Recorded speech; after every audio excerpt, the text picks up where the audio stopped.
pod bay doors, please, Hal.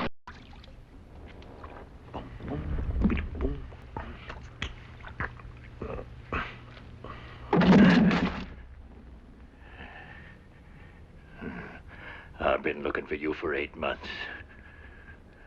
Whenever I should have had a gun in my right hand, I thought of you. Now I find you in exactly the position that suits me. I had lots of time to learn how to shoot with my left.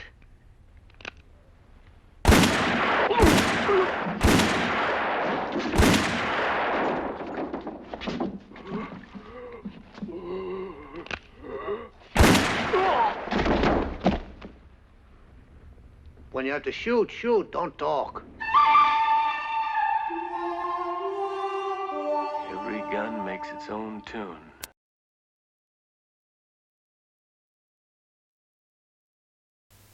The pod bay doors are open. Welcome once again. I'm your host, Jerry Dean Roberts of ArmchairCinema.com and OverthinkingOscars.wordpress.com. Here with my outlaw co-host, the critic, dare I say legend, TalkMovieWithMe.com, Mr. Doug Heller. How the heck are you today, sir? You see, in this world, there are two kinds of people, my friend. Those with loaded guns and those who dig. You dig. You dig? Welcome to this month I'm doing a kind of a special thing because we're talking this month about two of my very favorite films. Mm-hmm.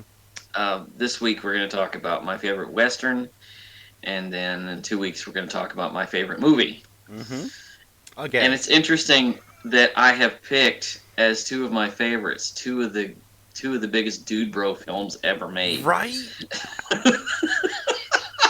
That is not by design. I promise that is not by design. We're talking about The Good, the Bad, and the Ugly. Which 3-hour dude bro movie number one. Which honestly has a story that could be wrapped up in 80 minutes. Oh, absolutely. But Sergio Leone was such an artist and such a masterful artist that he could stretch it out over 3 hours and make every single minute of it compelling. Oh yeah, there's not a single boring moment in this film. Not at all. I mean, not at all. For 3 hours, that's saying something. Because I lose interest in even some of my favorite movies that are 3 hours long at some point. Yeah. You know, like, but this one never flags. It's right. It stays, and it's never particularly intense either. Right. You are watching things happen. Right. In a landscape that is besieged by the Civil War. Right. By the shock of the Civil War. Mm-hmm. That funerary tone of lawlessness. Right. And animal instinct. Right. Because this is in like wild Texas territory in like in 1862. Yeah. No. It's not 1862 because the guy that they find the date on the tombstone is 1863 that the person died. Right. So okay. So the war has been. The war's wrapping up. I think it's 1865. Yeah, the war is wrapping up, but you can feel the shock. Oh yeah, the cultural mass PTSD that has gone on through this whole landscape, and how law and order has been disrupted, and nobody really knows what to think. They're also shell-shocked. I have to say this, though. This is the only movie I have ever seen set in the American Civil War that does not have one single black person in it. Right. Not a one. Right. Well, and it's focused. Well, it's not about the slavery aspect. It's about the. It's not about the slavery aspect. It's about the war. The war is kind of the landscape. It's not really the Right. It's a backdrop. It's not about the actually, Civil War. It's during the Civil War. It's actually an intercut piece, because when they come upon that Union camp, that scene with those Union soldiers is kind of a movie in itself. Mm-hmm. You could kind of take that out of the movie, and it would be a movie by itself. But one thing that was said about this movie has changed my whole perspective on it. Somebody noted that Leone was basically making this a parody of how ridiculous most Westerns are. So you can see that in everything. Oh, yeah. Because it's so big, and everything, the characters are ridiculous. The plot is ridiculous. The motivations are ridiculous. Like the whole thing with Angel Eyes and the captain that's dying from a gangrenous leg, which I don't really know why they didn't just saw it off, but that things to do, I guess. That wasn't really a guaranteed way to live either. Maybe nobody had a saw. Yeah, maybe they didn't have any medics or anything. Yeah, that's possible. Maybe they all got shot. But the whole the systemic corruption of Angel Eyes and the operation he's running through this camp is ridiculous, and it's all. I love how he uses the cliches against, because when he has Tuco in there and he's giving him that big meal, that's usually a woman. Yeah. Yeah, it is. And they're given like a nice prostitute, right? Or like in Raiders of the Lost Ark, it's Marion. Here we've been bad to you. I'm sorry. Here's all this stuff. We know that you should be treated better than this, and all of this in an attempt to get information and sex. Right. I don't think Angel Eyes is after sex in this instance, but you never know. You never know. You don't. Because this landscape is of such random combinations, right, and such random motivations. You never know what anybody's looking for. Exactly. There's no nudity or sex in this, but there easily could have been a lot of shocking and terrifying. Send this movie up. This was made in 1966. Send this movie up to about 25 years, and it would have been. Mm-hmm. They would have been loaded with it. It would have been wall to wall.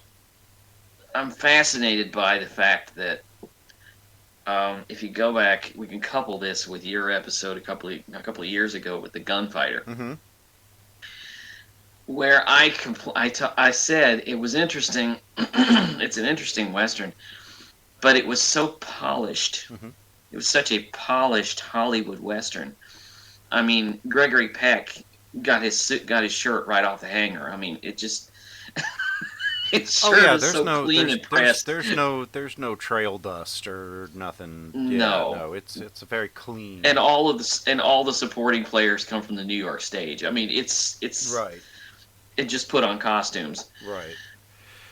But this, and they didn't do that. This is not like that at all. This is nothing but dirt. This is just, and dirty. Leone got all the supporting players from the location, and they're all, which was primarily Italy and Spain.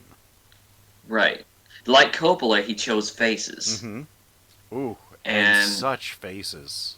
Such faces, and he chooses these people who are authentic to the landscape. Just that guy that comes in the bar with no legs. Yeah. And he's walking on his hands, and he hand me down a whiskey. He and the guy that you see, the first person that you see as he just kind of rolls into frame is like, that is not a person you would expect to see in a movie. No. They're not. They're weather beaten. Right. They're beaten down by the environment. It's a Fellini face, not a Hollywood face. Right.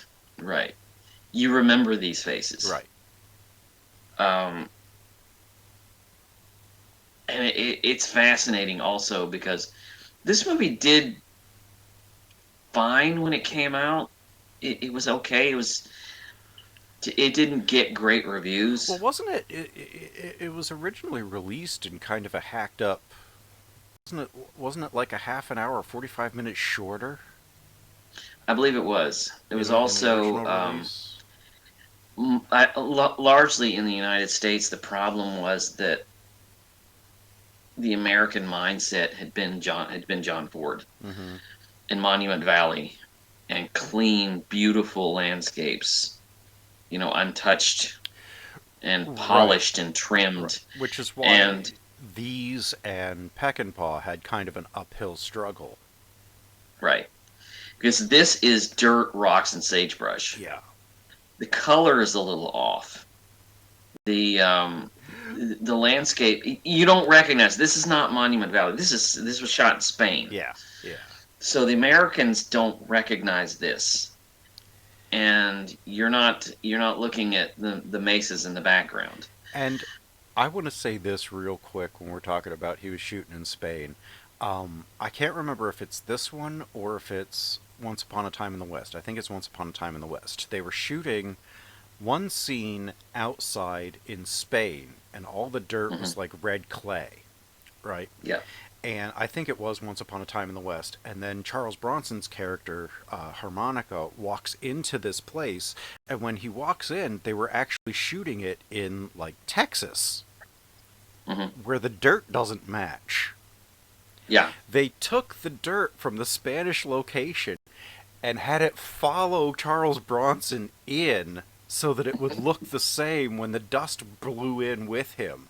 That's the Yeah. level that Leone was thinking on. Mm-hmm. That everything had to look like it was all done in the same place, like it was all as close to American as possible. It's brilliant. Right. But to an American mindset, your average cowboy western fan who grew up on Hopalong Cassidy and Tex Ritter and John Wayne would not have recognized this. That and This looks like another planet. oh yeah, yeah. That and the American resistance to not particularly well synced sound. Right. Europe was not really didn't care about syncing with lips because most of their stuff was overdubbed in 30 different languages on its first Mm-hmm. release, so they didn't really worry about matching it because they knew that most of it would be dubbed and not subtitled. It wasn't going to be in any kind of original one language. They didn't shoot it in a language. They just shot it silent basically and used the post-production to put in the sound. And so Europeans were used to not quite synced up with the mouth. Americans were not. That was something Right. that was an American hang-up from back in the 30s, that they got that just right so that everything matched and it didn't look off because they wanted things to look natural. Europeans weren't worried about naturalism. After neorealism, but we haven't talked about neorealism yet. One of the things that was kind of pushing this away from the American mindset and most Americans going to see this was television. Mm-hmm. Because color television was fairly new at this time. Mm-hmm. This is 1966, and It's 1966 over here is when it came out. Didn't it come out earlier? Right. They were all. I believe it did. They I were believe all it a did. couple of years earlier than what they hit over here. Well, the thing is, there was a stigma with having been a television actor, Right, and Clint which is Eastwood why was on, yeah. which is why Clint Eastwood is in this movie, because Hollywood was reluctant to hire actors who'd been on television because he was on Rawhide. Right, and they didn't want. They decided that people wouldn't pay money to see a star that they get to see once a week in their own home. for free. For free, yeah. Which was never a logic that I really understood, because if you're going at the to time, maybe yeah, because I mean, television was so new, and there was and there was a lot more emphasis on the star than the film. and there's so much there was so much nervousness about television pulling audiences out of the movie theaters. And I think it's funny. so they would have been nervous about this. I mean, it's the same thing that happened with radio. They were afraid it was going to screw up box office, and then they decided to use it as a marketing tool. And like home video. Radio became the marketing tool for movies, and then television came around, and they were all afraid of it until they started embracing it and using it as a marketing tool. Like home video. Right. Yeah. And then home video, exactly the same thing. And then the internet, exactly the same thing. It's none of it. I love how everybody's like, oh, there's this new thing. It's going to change the way that we always did this. No, let's just incorporate that into the way that we always did it so that we don't actually have to move forward. They're struggling with that right now. Yes, they are. With streaming. But at the same time, they are using it to their advantage. Well, there's a reason, as far as Clint Eastwood goes, there's a reason he worked with Leone. And the reason he worked with Leone was so he could get work as an actor in the movies. Mm-hmm. And he tried to get work in Hollywood, and they wouldn't hire him because he was a television actor. Right. Without these, there was that stigma. Yeah. Without these, he never would have been Clint Eastwood. So he became really the first movie star that came from television. Mm-hmm. And what Leone does with him in this film is kind of brilliant, and what he does with all of these westerns, is that he knows that Eastwood has a presence about him. There is a look about him, and you put him in, put him in his costume, and he says so little that when he finally does say something, you're fascinated. You want to know. You're interested in what he's got to say. Mm-hmm. And Eastwood is such a master of dialogue, because he can take these long pages of dialogue and make them interesting. Yeah. Because in almost every one of these movies, there's a moment when the movie stops just so he can talk. Yeah.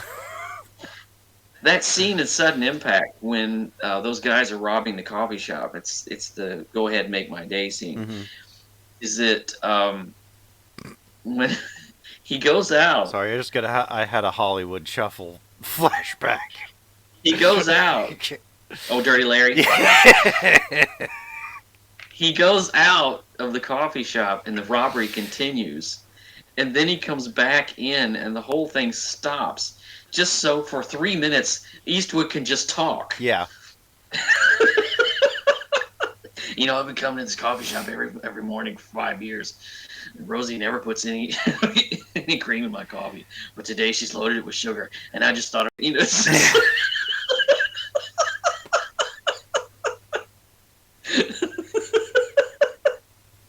it's just great. Who wasn't going to just shoot him?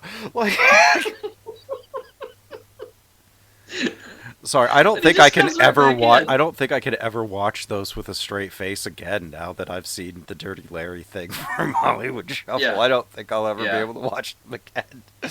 But it tells you he's such a charismatic actor that he can talk for 5 minutes and we're just smiling. It's great because that's what Eastwood was, or that's who he is, and he's a good actor. Mm-hmm. But here, Leone uses him as this guy who just barely ever says anything. When he comes in, his loyalties are so ambiguous. You never really know where it shifts back and forth depending on the moment. And even at the end, the last shot of the movie, even his last moment in the movie is like that. Yeah. Because he leaves a guy hanging while standing tippy-toe on a grave marker, leaves, and then comes back and shoots the rope. Yeah. It just leaves the guy there, takes the loot, and leaves. It's up. brilliant. I love. Yeah, but yeah. he didn't even take all the loot. He only took half of it. He took his half and left the other half, so that if he could actually get out of there, he'd be fine. So his intentions, his motivations, his loyalties are always swimming around, and so you never really know what it is from moment to moment. And it's kind of brilliant that way. It's kind of Leone laughing at the whole idea of, you see John Wayne on the screen in Rio Bravo, and you know exactly where his loyalties are, and you know exactly who he is. And this is just screwing all of that up because he's supposed to be the hero. He's the good. Eastwood is the good. Right. Which, I mean, that is a really, really huge stretch of the word good. It is the stretch. Well, within this landscape, this is good. That's as good as you can get. The one who has the most screen time, and I think the one that, because you don't really know much about Eastwood's character. You don't know much about Blondie. Mm-mm. You do know a little bit about Tuco. Because Tuco is, I think, of the three, is the one that's on screen the most. Yeah. And he has the most story. Yeah. What I like is that he's basically, and I love the aesthetic of how this goes. Lee Van Cleef, playing the bad, almost never speaks. Mm-hmm. Eastwood as Blondie, the good, speaks sporadically. Tuco, the ugly, never shuts up. Never. Never. I love that. He is... Do you know, I've always kind of thought of Tuco and Blondie whenever I would see Shrek, when somebody's like, oh, the donkey talks. He's like, yeah, it's getting him to shut up that's the trick. I always think of Tuco. What is interesting, though, is that he's basically playing the comic villain. He's the bigger part, the comic villain. He is the exact opposite of the villain he plays in Magnificent Seven. Right. 6-7 years before. He's just all instinct, and he's just kind of this little rat that's always going after, whatever. And the way that he has his scruff, and the way that he screws up his nose and his eyes into his teeth, he makes himself look like a rat throughout most of this. My favorite scene with him is the bathtub. Yeah. Oh God, because that's Leone laughing at American action movie cliches. When he shoots the guys, when you have to shoot, don't talk, shoot. Yeah. You have to shoot, don't talk. It's like that scene in Die Hard when Bruce Willis just shoots the guy. He's like, when you have to shoot, don't hesitate. Yeah. He shoots the guy. Says, thank you for the advice. But it's funny. It's funny because they give you just enough of this character because he's sort of rat-like and he's sort of just scurrying around and has no loyalties at all. He's just... He is the second worst person in this movie. And only because Angel Eyes is so horrible is he worse than Tuco. Because my second favorite scene with Tuco is when he goes into that gun shop. Mm-hmm. And he builds his own gun. He's like, okay, cartridges, boom, boom, boom, boom, boom. Okay, now give me all your money. Yeah. Yeah. This poor hapless guy just did not figure out that this was the worst idea he could ever have. Until it was way too late. And he's lucky he wasn't killed. Right. Oh. Well, and I love the fact that this is the one character that Leone gives a little bit of weight. Mm-hmm. Because there's that brilliant scene where he goes to visit his brother. Oh yeah. And he tells his brother, he says, you know, you could in when we were young, you could be one of two things: a priest or a bandito. Hmm. And the brother became a priest, and he became a bandito. And he says, I do what you don't have the courage to do what I do. Right. And I'm thinking that is a backwards logic Yeah. because it's harder to be a good man. Mm-hmm. It would be harder to be a priest. It would take more guts to be a priest in this environment than it would to be this this outlaw with a gun. Mm-hmm. That's that priority. It's like, you know, his mind is so backwards on this. You know, what takes more courage? You know, trying to be a good man of God or trying to be a bandito just scurrying by and getting whatever you want with a gun. Yeah, trying to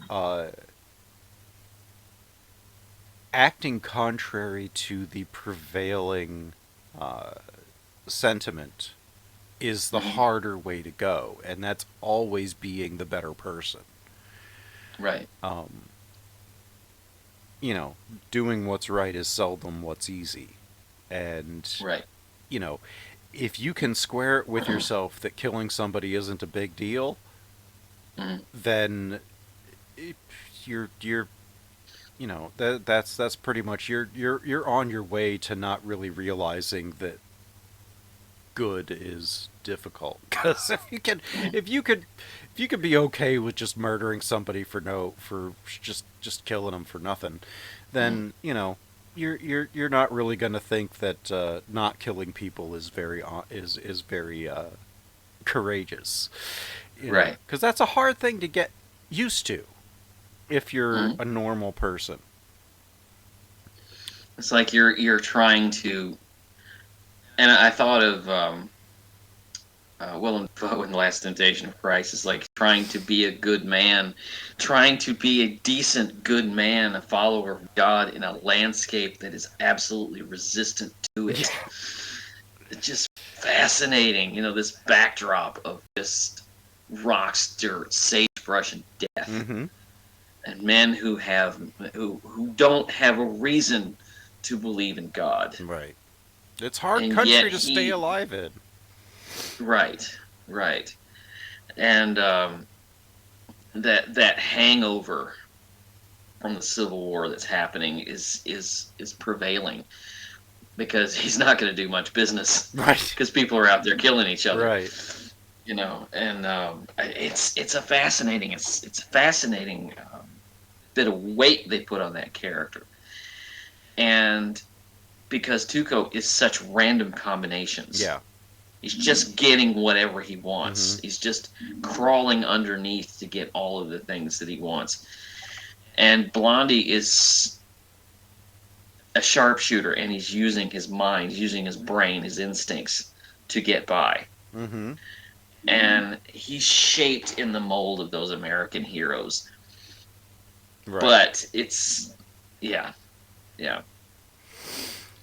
And it's I love this one. It's so good. It's kind of hard to talk about because it's a very episodic. It's very visual. It's very visual and it's very episodic. It's probably one of the best movies that doesn't really have a very good through line.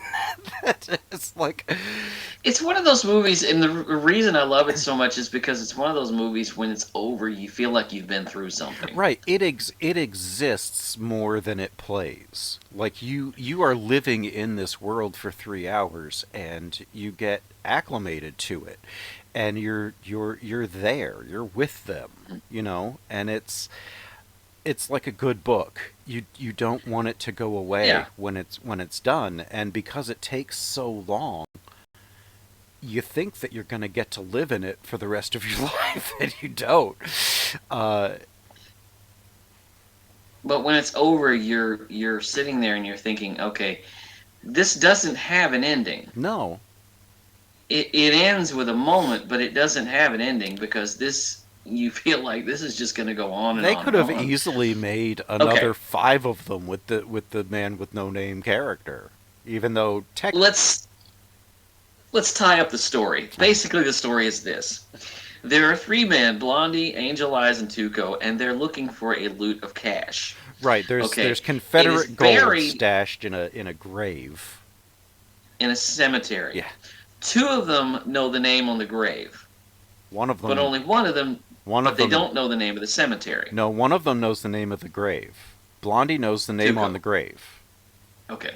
Tuco and Angel Eyes know what cemetery it is. But Blondie doesn't know what the cemetery is. No. But he actually does figure it out. He puts a few things together. Well, he tells him. Yeah. He tells him it's Sad Hill.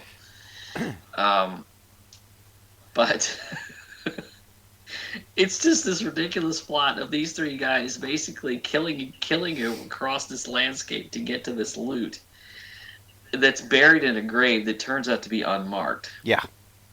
It's marked as unknown. Right. And getting into this thing. What I love is, again, the parody that Leone's playing with. That scene at the end, the shootout, goes on and on and on and on. Close-ups of eyes and guns and dirt and rocks. And you can look at that in 2 very starkly different ways. You can either look at it as building tension, which it does. It certainly does. Or you can look at it as just utter nonsense, and it works both ways. Right. And that's what makes the scene so iconic, is because you can laugh at it and you can bite your nails over it in the same moment. Like, you don't even have to watch it separate times and watch it in different... Like, you can laugh at how silly it is while you're still like, who's going to go first? Who's going to shoot who first, you know? And... But if you know that he's approaching this from parody, you laugh at this scene because it's these weird close-ups. This movie is framed and shot so beautifully. Every shot is thought out, and what's amazing to me is that I found out as I was doing research, half-ass research for this, I found out that Leone never wrote anything down. The movie was in his head. But he never wrote anything down. He just knew what he wanted. I mean, outside of the screenplay. Outside of the screenplay, which there isn't much. Like, it's all stage direction. He didn't make notes as to camera movements and stuff. Or cuts. But everything is framed. Everything is framed in tight. He does these wide shots, but he also does these on the characters. He does these tight close-ups. So that you only know what the characters know. Mm-hmm. You only see what they see. And you're listening to them and you're following them. So in a sense, it's logical that they would miss this encampment of Union soldiers that's right in front of them. Yeah. So it's that way. The movie is framed in that way, so that when you see something, you only know what they see. When they're in that cemetery and Angel Eyes comes up, all of a sudden they cut to a wide shot and he's there and they notice him. When they would have noticed him, he 5 minutes ago. He was clearly within their line of sight. Right. But the framing of the shot is done so much that you understand you're in their space, so that you understand why they wouldn't have noticed that. And so it alters your perception. Right. In movie terms. Right. In the language of a film. Because if you sit there and you try to use logic in all of this, it's not going to work. No. So he tries to reframe how you see everything. And he does that brilliantly. He does. And he makes a play on American Westerns. American Westerns were all about the end. Particularly High Noon. Yes. I thought of High Noon a lot during this. Getting all the way through, and the end is what really matters. In this, along with For a Few Dollars More, A Fistful of Dollars, Once Upon a Time in the West, most of Leone's westerns are about the journey and not the conclusion. Right. Like, I almost... His gangster film was that way, too. Yeah, I seldom remember the end of a Leone film, because they tend to not matter very much. Most European movies... I forgot the end of this movie. Yeah, me too. When every time I watch something that's not American, I realized a lot of the non-American movies that I watch, I don't remember the end. Especially subtitled stuff. Like, most of it, the end doesn't matter in any way, shape, or form. It's just a way to close out the movie. It's always about the journey and what happens in between. The end is usually superfluous, and I love that. Yeah, and it comes up at the end. The end comes up at the end. I'm like it should have had a question mark. Or just said, well, sort of. You know. Like they could have made 30 more of these. Yeah, and they could have continued this story. Oh yeah. I'm glad they didn't. Oh no. But the funny thing is, Leone is so influenced by Japanese filmmakers, particularly Kurosawa. Let's face it, for a few dollars more, it's Yojimbo. No, A Fistful of Dollars is Yojimbo. Fistful of Dollars. Yeah, I'm sorry, Fistful of Dollars. It's Yojimbo. I mean, shot for shot. Yeah. Basically, yeah. I mean, it's... Yojimbo's better, but yeah. Yojimbo's better, but I mean, it's the same movie. It is. It is. It is. There is nothing I can compare this to. Honestly, unless you're showing... Unless you're talking about the squeaky clean, because like I say, I kept thinking of High Noon, I kept thinking of Gunfighter, I kept thinking of Rio Bravo, now, in which they are these color epics that look so beautiful and so polished and so pressed, and they're not, Now, see, I tend to have more of a feeling of peck and paw. Like when I watch these, I see Wild Bunch. The Wild Bunch, Major Dundee, Pat Garrett and Billy the Kid. The Wild Bunch could take place in this universe. Oh, absolutely. The Wild Bunch probably did take place in this universe. Right. 40 years later. This was 18. This is Civil War. This is 1860s, and the Wild Bunch was around 1903. So, about 40 years. I'll take a stretch and even say Power of the Dog could have taken place in this kind of universe, because it has that kind of aesthetic. Yeah. But, I mean, that was 40 years later. Yeah. But I would say that could even take place. The funny thing is that the Wild Bunch and Power of the Dog take place at about the same time. Oh, yeah? I think, don't they? Yeah. I mean, Power of the Dog's probably sometime in the 20s, but It's 1925. Yeah, Wild Bunch is 1903, I think. Okay. Or no, it's 1911 because it's just before World War One. Okay, and Power of the Dog is just after. It's a couple of years after World War One. Right, but they're around the same time frame. It's but funny. If you want to, the best thing that I've ever seen of the way that you can watch two movies of the exact same time frame that are completely different is Gangs of New York and The Age of Innocence. Oh yeah. Because they are almost exactly the same timeline. In the same place. Like they could be Bill the Butcher in different taking place in completely different worlds. Oh yeah. That's fascinating. Yeah, it is. It's amazing. And to think that The Good, the Bad, and the Ugly was literally happening at the same time as Gone with the Wind. I was thinking the exact same thing. Because I was thinking, this cracks open the romanticism that film tries to go for. And even when that film tries to go for realism, even when it tries to show the aftermath, it's nothing like this. No. The closest Gone with the Wind gets to anything Civil War realism like this is that that field hospital. Probably, but also don't forget, Gone with the Wind takes place from the women's point of view. Wealthy Southern women. Right. This movie takes place. It's a again dude bro picture.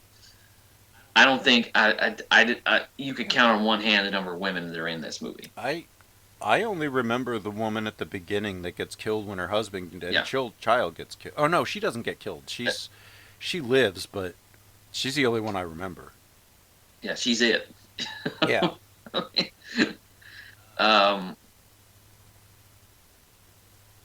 But they're different perspectives. Gone with the Wind in this picture. They're just different perspectives. And they're different worlds because one is Georgia and the other one is Texas. Wild Texas, yeah. Both besieged by the feeling is what I carry away from this. The feeling of having spent 4 years in this hell of this Civil War. Right. That nobody thought was going to be as brutal and awful. No, they thought it was going to be a couple of months. Yeah, a little dust up and they even say that in Gone with the Wind. Yeah, like, this will be over in 2 months. Yeah, glory be, and then we'll move on with our lives. No, this is going to be a very long 4 years of bloodshed and death and misery. And when it's over, then you've got to go through generations of misery of people who remembered it and still suffered the PSD. Same thing happened with World War One. And it's fascinating that they never say it, but it's fascinating. Vietnam. Yeah. It's fascinating. It's like hanging over this film like a specter. Iraq, Afghanistan. Yeah. We're doves. We're not hawks. Anyway, that's pretty much all I got. Yeah. Magnificent movie. Next week. What are we talking about next week? Next week we another Italian film. No. We're not doing Italy yet, my friend. Oh, no? Okay. We're still April in Paris, my friend, even though we're significantly late. L'Atalante is 1934 Jean Vigo, his only feature film. Lovely story set in Paris and France in general in the early 30s. Really nice romantic story. It's a light. It's just an enchanting movie that I'm really looking forward to you seeing. Really, way different. Starkly than this. different. Actually, honestly, both of the movies that I have picked are, if they could be direct opposites, they are. Down and dirty, gritty Western against like a boat picture that's about a love story, and you've got The Godfather, and then I'm following that with Jean Renoir's The Rules of the Game, which is a high society comedy of manners, which is the exact opposite of what The Godfather is. Completely. So Godfather, it's my favorite movie. So honestly. we're 50 years old. We're a little schizophrenic this month, but it should be fun. And then we go into May, which is usually franchise. We got something special going on. Yeah, franchise month, but we've taken to altering that. Since we've basically talked about most of the franchises that we want. Most of the bigger ones. Yeah. Or the most interesting ones. We haven't done the Tolkien verse yet, but that's really the only one that we haven't. That and Alien. Yeah. I don't know if there's only two movies you really. It's like Terminator. There's only two movies you really want to talk about, and the rest of them are like a really horrifying slog to get through. Yeah. But anyway, with that, this year we're doing our favorite films from 2021 that were not looked at by Oscar. Or might have been stroked by Oscar a little bit, but never really rewarded. Yeah, my two were wholly unnominated. One of which I completely understand, and the other one doesn't make any sense at all. Yeah, we'll talk about that later.